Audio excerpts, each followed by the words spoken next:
Здраво и добре дојдовте во уште едно видео на каналот Ти можеш.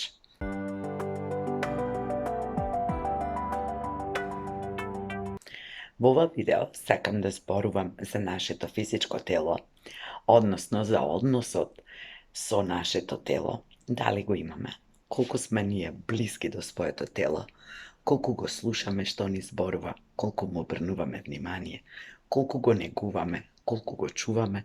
Затоа што на крајот на краиштата имаме едно тело, тоа е нашиот храм и во оваа физичка реалност во која сме, навистина не би било убаво да го занемаруваме, затоа што тоа и многу често ни се случува кога се забораваме себе си, а пак кога почнуваме да работиме на себе, во таа комплетна работа на себе, треба секогаш да обрнеме внимание и на физичкото тело. Имам чувство како понекогаш во таа работа на себе да го изоставаме физичкото тело, а понекогаш дури и да го занемаруваме и истоштуваме. И тоа го зборувам и од сопствено искуство, затоа што и јас понекогаш го заборавам своето тело, го преоптоварувам, внесувам нездрава храна, а во одредени периоди од животот кога сум се чувствувала истоштена, изморена, преоптоварена, кога сум ги спасувала другите и светот, кога други работи ми биле во фокусот и ми биле некако поважни од мене и од моето физичко здравје, можам само да му бидам благодарна на моето тело, кое што некако магично само се грижело за себе и не дозволило мојата негрижа да му направи поголема штета, иако нормално се си остава последици. Најпрвин сакам да зборувам за освестувањето на нашето физичко тело и на важноста на телото, кое навидум изгледа дека сите го знаеме, потоа за грижата за нашето тело и за односот кон телото. Ова се разбира е една огромна и непресушна тема. Сега сакам само накратко да му го дадам вниманието на телото што го заслужува, односно да не потсетам сите нас, вклучувајќи ме и мене, колку нашето тело ни е важно и колку треба да му бидеме благодарни за тоа што постои и се грижи само за себе и за сите функции што ги извршува.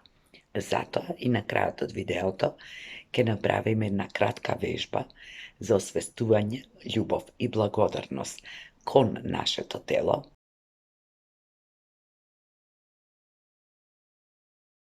Првата и најважна работа е да се грижиме за своето тело, да внесуваме здрава храна, да се одмараме колку може повеќе, да пешачиме, да прошетаме, да се движиме, да излеземе на воздух во природа, да вежбаме, доколку за тоа имаме волја, желба, инспирација, тогаш ќе најдеме и време, и место, и начин. Тука ќе ја споменам и важноста на хидрирањето, односно внесувањето голема количина течности и внесувањето на суплементација, која што би било најдобро да е природна. Знам дека сите ова го знаеме. Знам дека не кажав ништо ново. Меѓутоа исто така знам дека и јас и многу други мои блиски луѓе многу често го забораваат, односно го ставаат на второ, трето место, го сметаат за неважно. Знам дека сите си дозволуваме да јадеме и нездрава храна, да си правиме такви мали сладки навидум задоволства, кои потоа може да ни предизвикаат некакви непријатни последици. Знам дека голем дел од возрастните луѓе конзумираат алкохол, пушат цигари, пијат кафе, во кој што спаѓам и јас. Сепак апелирам за тоа да го правиме умерено или пак да правиме некаков баланс меѓу она што го внесуваме како здрава храна и оние нездрави навики кои што ги имаме, а се разбира, ако можеме да ги сведиме тие наши зависности и мали сладки задоволства на минимум. Втората работа која е многу важна и е поврзана со третата, а тоа е да го слушаме своето тело.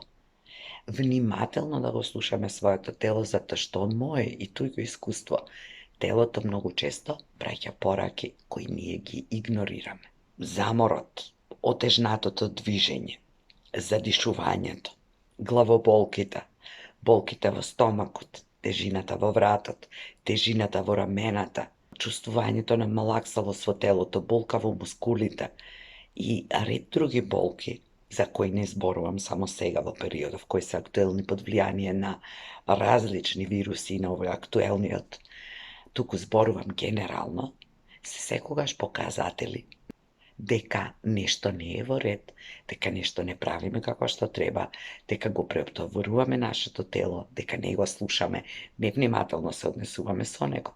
Потоа нашето тело реагира. Ние се чувствуваме лошо и на крајот, нели, нормално завршуваме барајќи решенија по различни доктори. Јас не викам дека сме ние богови и дека може да предвидиме се и да се заштитиме целосно и да бидеме здрави секогаш.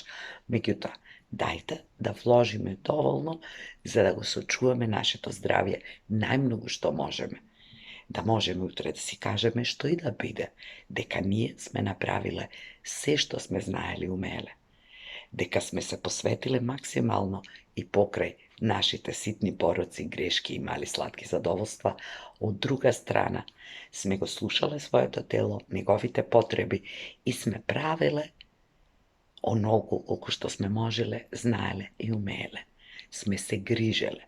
Нормално дека доколку почувствуваме посериозни проблеми, ќе побараме помош и од конвенционалната медицина, од алтернативната медицина и на различни други техники кои што можат да ни помогнат, кои што ќе го релаксираат, опуштат нашето тело, ќе го ослободат од негативна енергија, негативни мисли, отрови и така натаму. Тоа е веќе една огромна тема, секој според желбите, потребите, знаењата, можностите и според она во што верува. Како и да е, да не дозволиме нашето физичко тело да ни покажува, да ни кажува, да ни спорува, а ние да го игнорираме и да се правиме дека не е тоа ништо, ништо не боли, се е во ред, ќе помине, од ова ми е, од она ми е. Секогаш превенцијата е многу битна и многу е битно некои работи, некои болести, некои диагнози да се фатат во почетниот период. И реакциите на физичкото тело исто така многу се често поврзани со нашите секојдневни стресови, со нашата психичка состојба. Физичкото здравје е многу тесно поврзано со менталното здравје. И тие одат заедно. Ако едното е послабо, ослабува и другото. Затоа би било убаво повеќе време, повеќе интерес, со повеќе грижа и желба да се однесуваме кон себе си и кон своето физичко тело. Кога имаме 16, 17, 20 години, ни е најбитно да бидеме убави, убаво да изгледаме, да се носиме по последна мода, да внимаваме на шминката, на фризурата и така натаму. Меѓутоа, кога влегуваме веќе во зрелите години и подоцнежните години, тогаш е најбитно да бидеме здрави и да се негуваме и чуваме најмногу што можеме.